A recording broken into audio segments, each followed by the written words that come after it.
Welcome to Inside the Beltway. I am Chip Franklin. This is our podcast here, powered by Really American, and this is a hell of a day. Obviously, what happened this afternoon, we don't know why Cassidy Hutchinson was called in when she was, but it was a remarkable moment. So let's bring in our guests, if I can, right now. Joining us first is former Congressman Joe Walsh, who was all over Twitter today, and what you were saying was dead on. I think reflected what a lot of us felt. Also joining us right now is former press secretary Tom Eagleton. He also runs his own crisis relations firm right now. They call him Mr. Bad News. He's the guy they call when the shit hits the fan, John Austin. And then current White House correspondent, author of Free the Press, going into its third printing. Congratulations, Brian, as always, on thank you. Tremendous book. Yes, I know. Good to see you guys. It's been forever. Yeah, feels like ages. Yeah, we did a piece they're referring to earlier today. We did a pre and post of the January 6th coverage. Yeah, so it was. And I saw I saw him play. I saw Mr. Walsh playing guitar. So hey. Hi, Brian. Hey, buddy. How you doing? Good to see you. All right, so let's just jump right in here. And do we have the answer? Let's start with you, Joe. Do we have the answer as to why Cassidy Hutchinson came in so unexpectedly? Could it play into what Liz Cheney referred to as these possible threats? Do you think maybe somebody just said something to her and she was like, damn it, I want to testify live now? After saying she wouldn't for a while, she said yes. What's your take? Why did we hear from her today? I think, Chip, we heard from her today because the committee is going to do all they can to get other people like Cipollone and Meadows to turn as well. I think they're using her as leverage. Powerful testimony today, courageous testimony. She's on the side of the angels. And in a good way, I think the committee's using her to try to pressure other people, again, like Cipollone and Meadows, to do the right thing and come forward. We may or may never find out why it was today, but it was definitely worthwhile. What was your takeaway from the 2+ hours of testimony from this very poised and very powerful young woman? I mean, I still think she'd be a political opponent of mine, like Liz Cheney, but I'm glad that she's there. I think she'll run for president sometime. Yeah, it's possible. But you're still a Republican, right? No, I left, Chip, I left the party about 2.5 years ago. The party left you, brother. I'm homeless. No, I'm homeless. Nothing that was said today is surprising to anybody who's been paying attention. Donald, it was a coup. It was a coup. Trump incited the coup. He coordinated the coup. The one piece of information today that I found really interesting was Trump knew his supporters were armed. Yeah. And he wanted them there and he wanted them armed. He knew it and he wanted them armed and he did nothing about it. No, that was very compelling, right, guys? Yeah, well, the most compelling moment was, without a doubt, the one that rankled me to the very core was, and I want to know if he's still getting a freaking government pension, is Mike Flynn. When asked, would he agree to a peaceful transfer of power, and he took the fifth. On that you take the fifth? How about we put you on the fifth boat out of here? That is traitorous stuff. He's a limp dick piece of shit. Well, okay, I'm not going to. And a traitor. And a traitor. But stare straight into the camera, and Liz Cheney's just at the very precept of American democracy. And if anybody is aware of any history of this country, it's the one thing that every nation aspires to do and that they look up to us for, is the fact that no matter what our political feelings are, there is a peaceful transfer of power when the next president comes in. And by the way, he's the only president ever in the history of the country to state publicly that he would not agree to a peaceful transfer of power. He did it September 23rd, 2020, right before the election, 6 weeks before the election. That's crap. I can't get my mind around it. Yeah, let me. I'm going to throw in Liz Winstead. Liz is we're going to welcome Liz Winstead to this. Liz, you can throw me in. I'm good. Yeah, Liz is an activist for all rights, but more particularly the right for a woman to choose. Also, creator of the Daily Show many years ago. Many years ago. I've known Liz for a long time, and thanks for being here. You're here with former Congressman Joe Walsh. Hi, Liz. Again, Hi, former press secretary for Tom Eagleton, and crisis communications director John Austin, and of course our friend Brian Karem, who might be jumping out of here in a minute, but he'll be back. White House correspondent and author, Free the Press. What was your take? We've been talking about this for a little bit. When you were watching this today, how many jaw-dropping revelations did you find in this? Who's to drop draws anymore? What kind of, like if you're dropping your jaw at this point, like I don't even want to know you.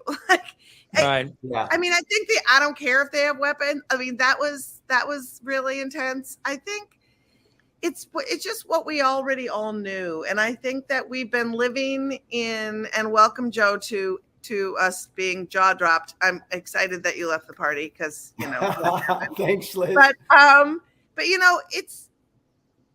it sometimes feels like the Republican Party has turned into zombies and they host feed on people's pain. And when they lose the high, they have to find another level of oppression to do it from. And it's something that is heroin addicts. I got it. but it feels very odd. Like why push these narratives so hard? Like why, when you can get away with something horrible, used to be that like your conscience would say, even though I can get away with this, it's not a good idea. I'm not going to do it.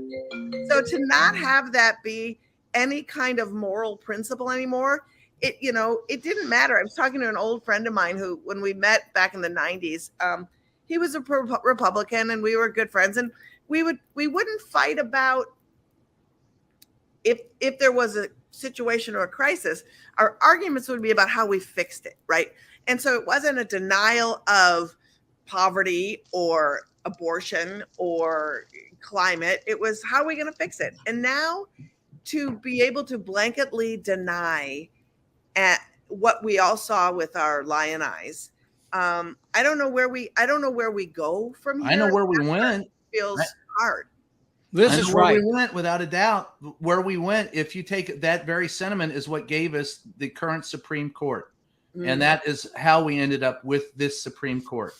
And they won't even follow established legal precedents that's been legal for 50 years. Yeah. You have a problem with it, but it has been legal for 50 years. So there are people, the idea, think about it this way.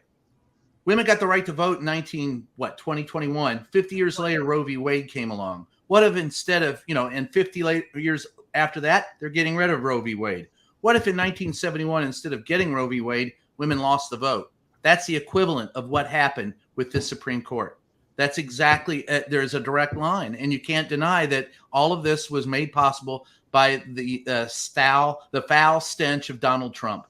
And he showed everyone that's worked for him, everyone that has been appointed, are all they have situational ethics, which means they have none. And they don't care. Yeah. And the thing is, I am a fervent abortion rights activist, right? And so taking that off the table, saying that I don't believe that there's any reason that somebody shouldn't have their abortion. You can argue with that all day long. But for people to say that they are fervently pro-life and to actively vote against programs that would help people raise kids, to actively universal health care, not take Medicaid expansion, universal health care, universal pre-K, figuring out how we have programs at work when pregnant people have to transition into other spaces because I can't run this big machine now. None of that, none of postpartum depression, none of that exists. And worse, to transfer funds that do exist, like TANF, to pregnancy centers that don't even help people. There are things that are fake clinics that people who are on the right to life will say, but they help. They actually don't help. If there were clinics that actually helped people, great. But when you don't provide medical care and you're diverting funds that help low-income families to places that are in the business of just shaming people and talking them out of their abortions and don't take it further. Like, all of that is a mess. I don't know how they get the moniker. Well, you know, and Joe, you should speak to this as well. I think that, like, if you look at Thomas and Coney Barrett, I would look at Thomas. You know, I mean, there's not an ideological part of this that, you know, at least from the legal, as a legal scholar, there's nothing to that, right? This is about a mission, a sojourn that is way outside the Republican Party. And I don't know if Alito and Gorsuch and Kavanaugh all share it. I don't think Kavanaugh's very bright personally, but when I look at the other justices, he still likes beer, Chip. What's that? He still likes beer. Yeah, I like Joe. So when you talk to other Republicans now, I mean, did you get the threats that many others did when you left the party from the Oath Keeper, Boogaloo Boy kind of threats? Okay, so moving forward, we will testify that the witness is nodding in the affirmative. But I want to, because this is a podcast on audio too. But the thing I want to ask you is, it's like, when I look at the Republican Party, even the conservatives today, you know, there was a time when a conservative and a progressive could agree on some basic things without going too far off on that. What you were talking about, healthcare and helping people. Adam Smith even wrote a book about it before he wrote Wealth of Nations, about if you don't have a net, the whole thing falls apart. You have to help people who are struggling in capitalism, because they're the integral part of this. Giving tax cuts to corporations doesn't help it because they don't spend the money. Middle class people, they spend the money. This isn't hard. Anybody that it doesn't have to be a Keynesian economics class. Anybody knows there's something wrong with the picture the conservatives are painting now. Before this, did you see that as well? I will say this, Chip, and I probably disagree philosophically with every one of my brothers and sisters on this call, but it's awesome to be with you. This party that I left is no longer conservative. It's authoritarian. Look, I am a free market, limited government conservative who would love to have these issues-based discussions with you all. This party is... Ever since Trump, this party is not capable of that. It's not a conservative party, Chip. It's authoritarian. Yeah, I would say it's feudalism. I know their economic policy is feudalism. I agree with the congressman. You know, and I will say, you didn't leave the party. The party left you. I'm not sure what planet it moved to, but they're on a different planet, right? You did say that, but I'm stealing your stuff. I'll take that line too. It's a good one. but nonetheless, right?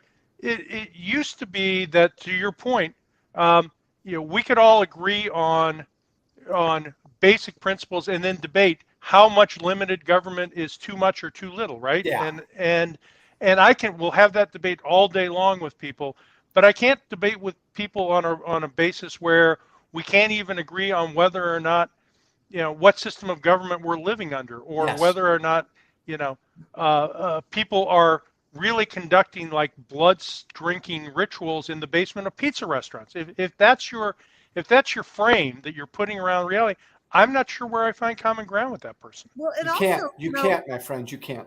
No. And Chip, I don't know how you feel, but you know, I'm also a comedian, and I've done political satire for years.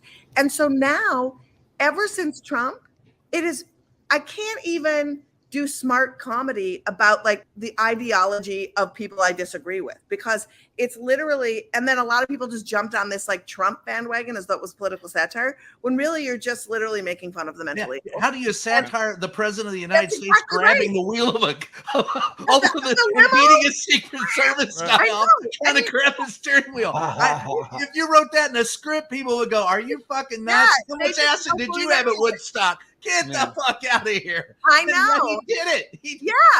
So, and it makes it even like, on some levels, it's not fun because you can't even break down an issue and say, how does this work? You know, blah, blah, blah. So that part of it just feels just bizarre. I mean, when literally, like, there was a state rep in Idaho who fervently, they just banned abortion. They were one of the states. And then he stood up and said, why is it that women can't just swallow cameras to get gynecological exams?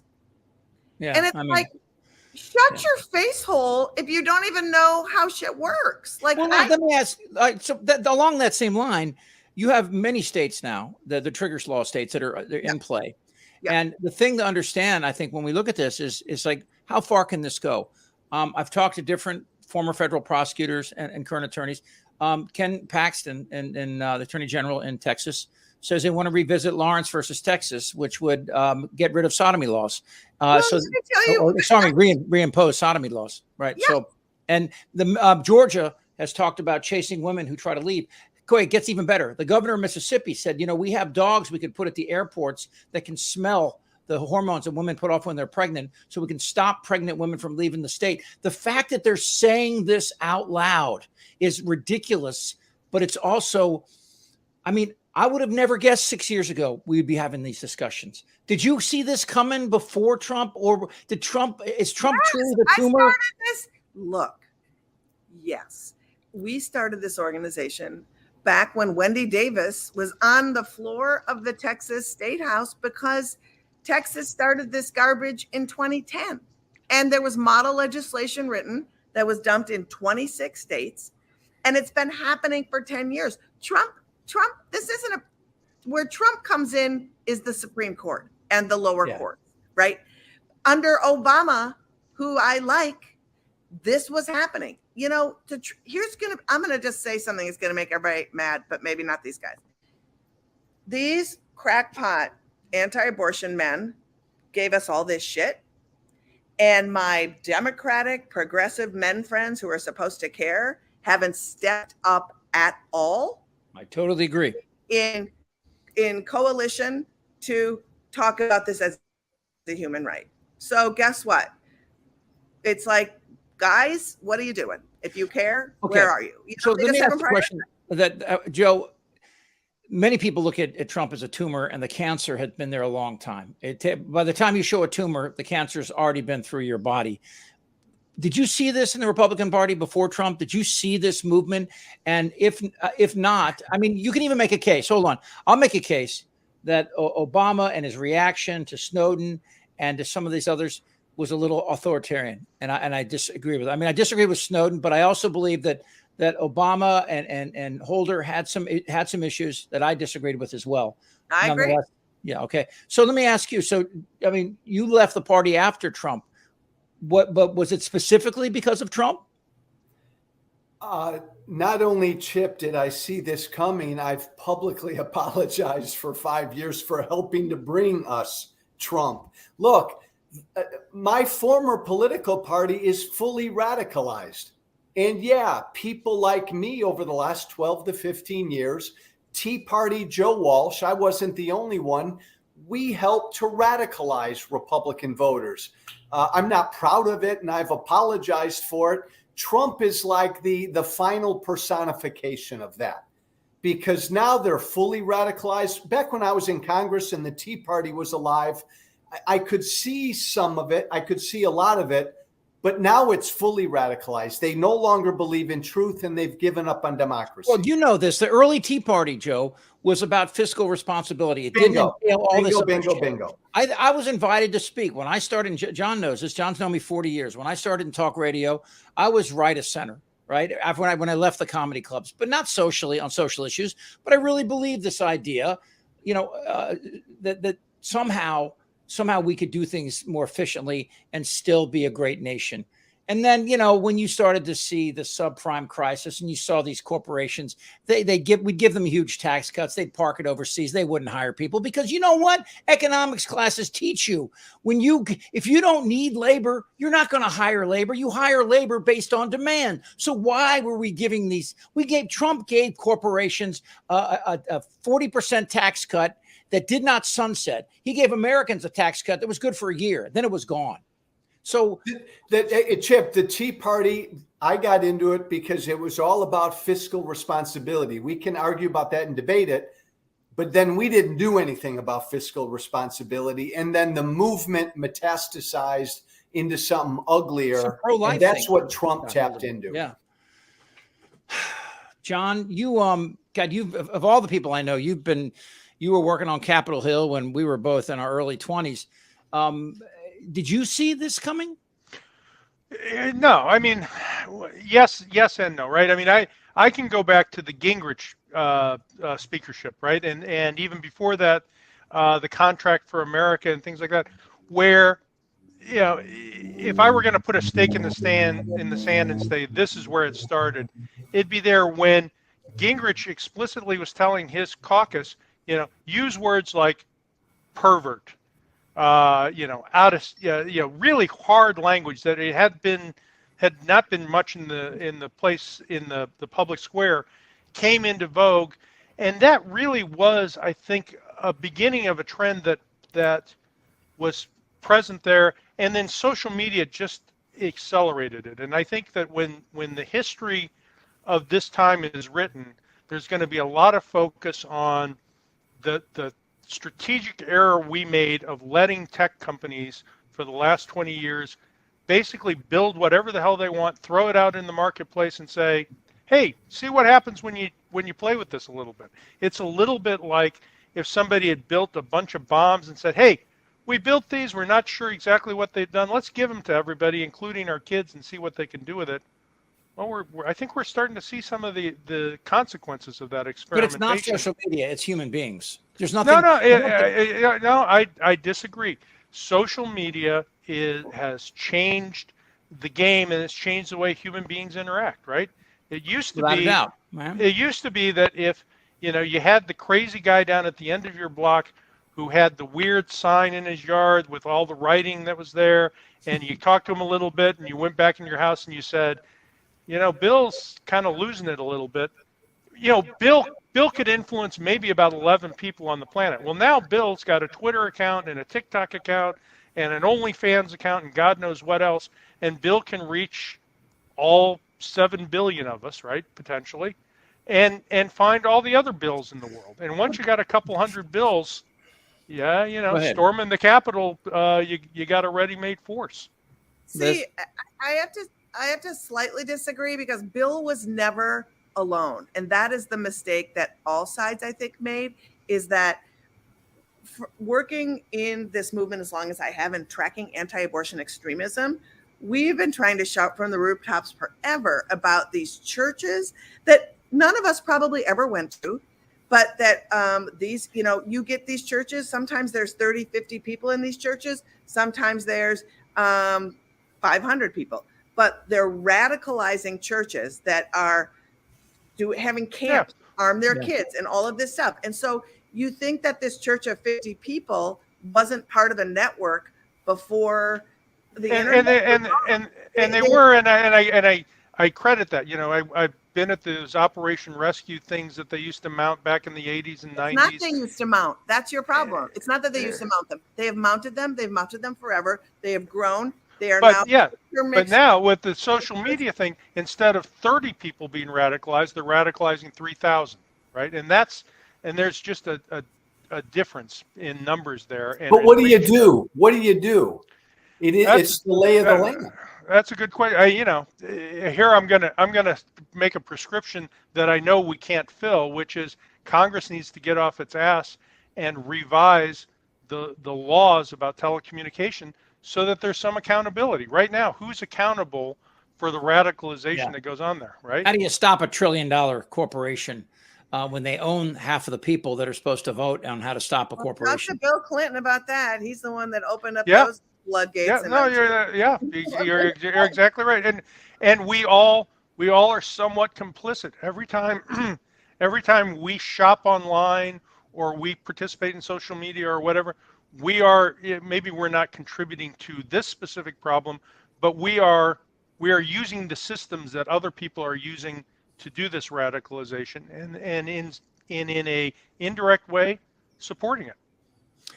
Joe, it has to occasionally cross your mind about running for Congress again, because I think with the experience if you had going through this, you probably feel like there's something you could offer these others. What's the biggest reason to not ever run for Congress again? Well, it's difficult because I don't have a home. I'm no longer a Republican. I think that party's lost, and I think it's slowly shrinking and dying. I've got all the respect in the world for the Democratic Party, and I've been voting Democrat for the last couple of years because they're the only game in town and they believe in democracy. So I don't have a party. I do believe, though, we're at the precipice of a pretty revolutionary period in American politics. I wouldn't be surprised if we see a third or a fourth viable party within the next 8 years. So I think shit's going to happen. What's the Achilles heel of the Republican Party now? Because I don't think this is it. I think if they attack Medicare, Medicaid, Social Security, I think that holds a greater consequence than what has happened in the last 2 years. Personally. No, well, I agree. I think the Achilles heel is the Republican Party right now is still primarily older white men and women. And older white men and women tend to die. And they're not replacing themselves with younger people and people of color. Now, that could change depending on what the Democratic Party does. But right now, the Republican Party is basically dying off. Why do some women find themselves as pro-life, Liz? How can that be? How can a woman possibly be pro-life? Is she brainwashed? I mean, I think there's answers to that. I think that there, regardless of the realities of what an abortion actually is, there's people whose faith tell them what their faith tells them, and there's nothing I can do about that. What do you mean their faith tells them? What does that mean? Well, their religion, right? Yeah, but come on. You know what? Can I just say this? Because this is really, we will elect a Muslim. You want me to answer your question, or do you want me to? What you're doing right now? I'm already disagreeing with you before you finish your answer. Win if you do not understand why people are the way they are, why someone has views that is directly rooted in the information they're given. Most of that is propaganda, but also if your religion teaches you these things, believe in that religion. But I'm sorry, it can't be thrust upon me. Yes, Joe. No, I want to jump in and just, as the only member of this panel who, and look, I've woken up. I've always been pro-life. We're all pro-life. Liz, you're pro-life. 100%. Everybody's pro-life. My side, Liz, has used pro-life as a weapon. Shame on us. But so as someone who opposes abortion, most women, Chip, who I know coming from the pro-life movement, that side, most women, it's religious, it's moral, it's whatever. You can disagree with them.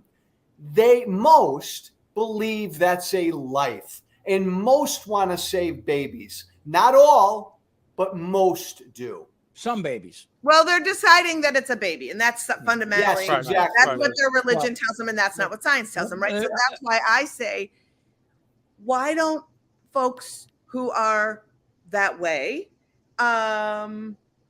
really looking out for their own salvation? Because it's, you have to be thinking, because you can't, it's impossible for me to give value to a pregnancy over a person, because pregnancies are, life begins, but that doesn't mean that life is human, can function, can do things, all of that.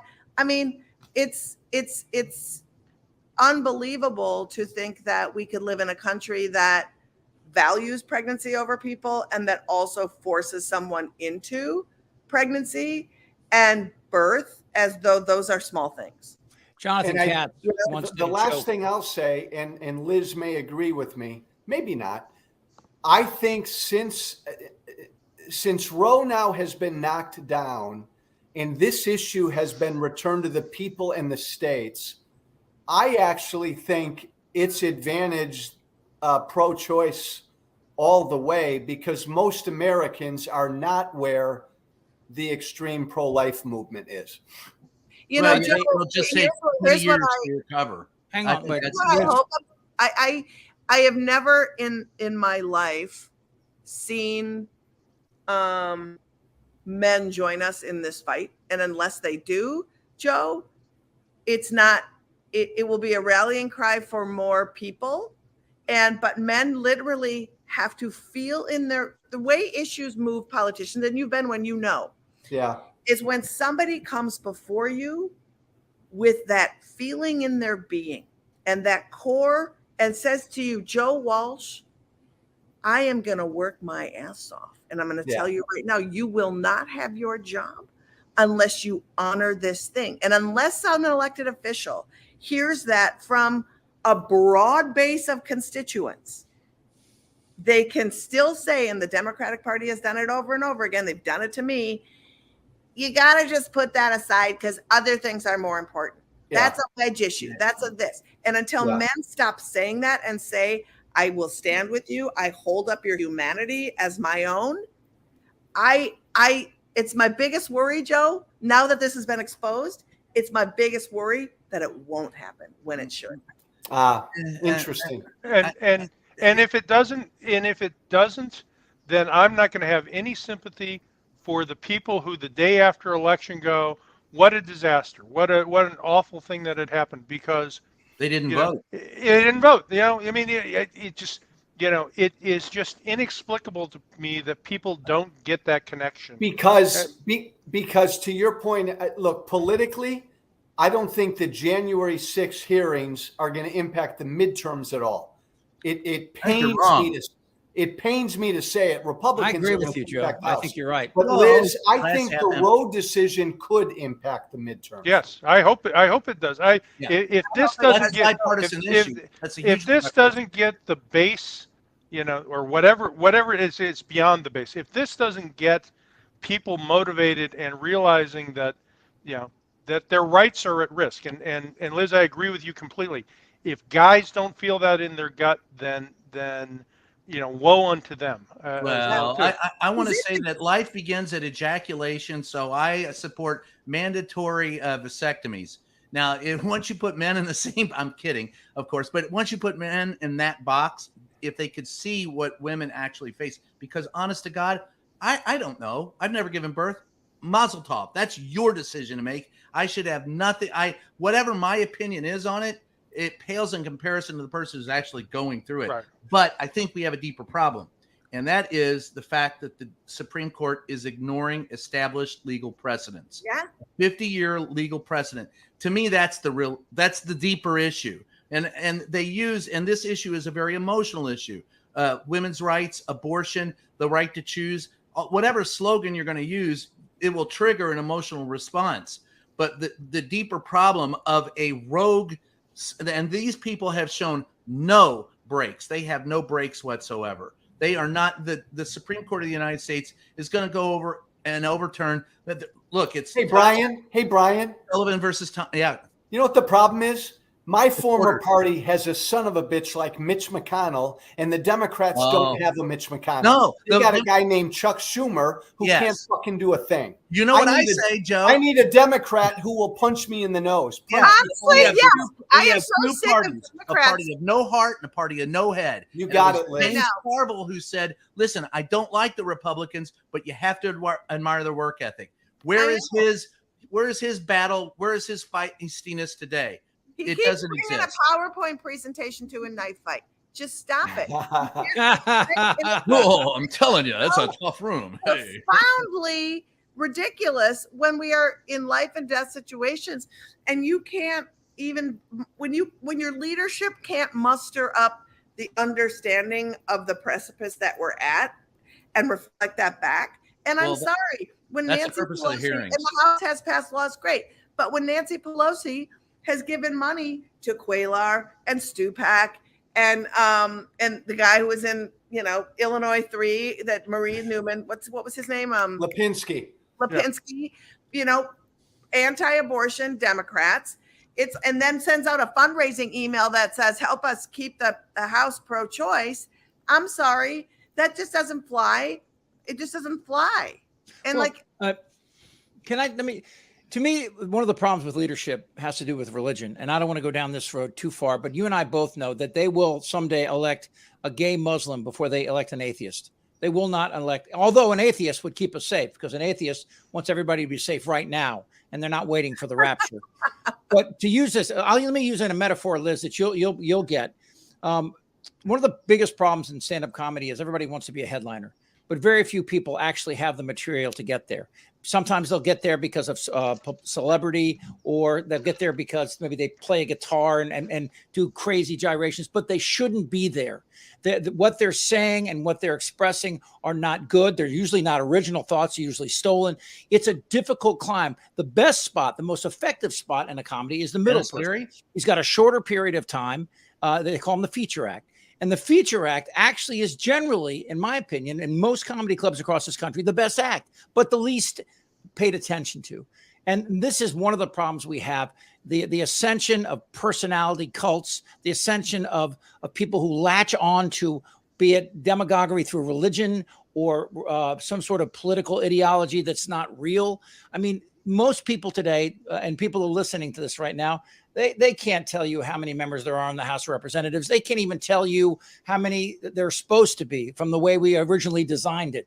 The things that are fundamentally wrong with our system of government that can't move forward because of this ideological battle we are, it's stopping good people from being in positions. I mean, which one of you don't want to run again because of what's going on? Nobody wants to run for Congress. No decent person. The people, Daryl Ice's running again. The guy's twice convicted felon. That was a Mad Magazine article. That was a Mad Magazine article once. So it was like, then I can't wait to grow up to be president. And the parent patting the little kid on the head. And then now I was like, who the hell wants to be president? And the same thing. Yeah, you're right. But guess when that originated?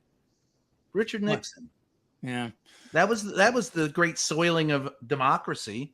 Look, I go back and I look at if Anthony Weiner had not great name, by the way, for comedy. All right. If Anthony Weiner, no, seriously, Anthony Weiner is the reason why Donald Trump became president, right? Remember, it was his having the emails, Uma's emails on his laptop that caused Comey to give that last minute speech right before the election. And I think that swung some states. I leave it to Donald Trump to use someone else's wiener to get elected president. Bada boom. Yeah. See, you'd be a great headliner. Yeah. I have to run. This was very fun. A great conversation to have with all of you. I'm sorry I have to go, but Liz, good to see you. Liz, keep up the good work. Be safe. Thank you so much. Everybody. Hey, Chip, I have to leave in a minute too. I know. Well, we're near the end. So, okay. Well, you said something, Joe, there a few minutes ago about, and you really showed a visceral sort of anger about where it is now. We're all kind of pushing and joking around right now, but these are very serious times. Wouldn't you agree?